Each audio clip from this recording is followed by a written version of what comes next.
Why Mr. Munger prefers an investment in BYD to Tesla. Well, that's easy.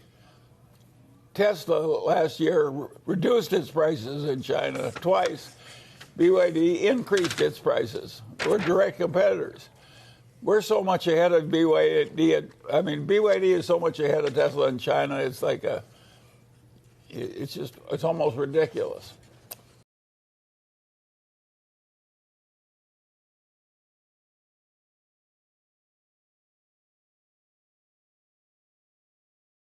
And if you look at BYD, which most people have never heard of, if you count all the manufacturing space they have in China to make cars, it would amount to a big percentage of all the land in Manhattan Island. And nobody ever heard of them a few years ago. All right, let me jump to another question. This one comes from Michael Aseo, who says, this is in regards to some movement at Berkshire, some sales of Berkshire's stake holdings.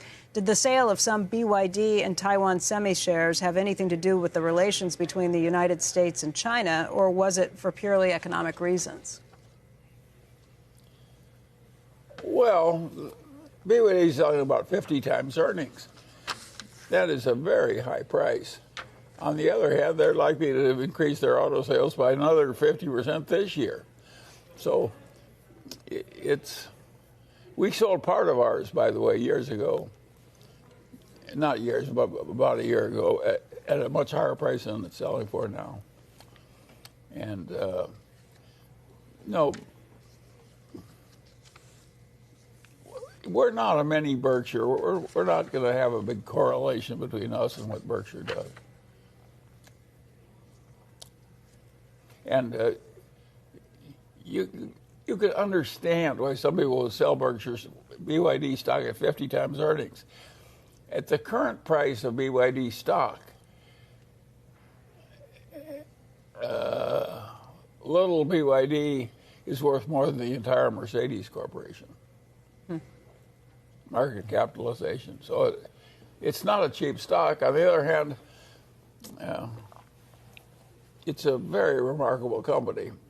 And by the way, I want to tell people the great contribution I made to the success of BYD. We got into it through Li Lu, and there was a little company that knocked off the Japanese cell phones. And the chairman, who's kind of a genius, said, I want to buy a bankrupt little crappy auto plant and go into the auto business from dead scratch when he's making cell phones, little tiny nothing company. And both Li Lu and I tried to talk him out of it. We said, please don't do this dumb thing. If you get your head handed to you going into the auto business, little BYD and so forth. Well, last year they made more than $2 billion in the auto business from that standing start at zero. It's unheard of. But Li Lu and I deserve all the credit because we tried to get him, we tried to talk about him doing what worked so well, which shows that there's some accident in life.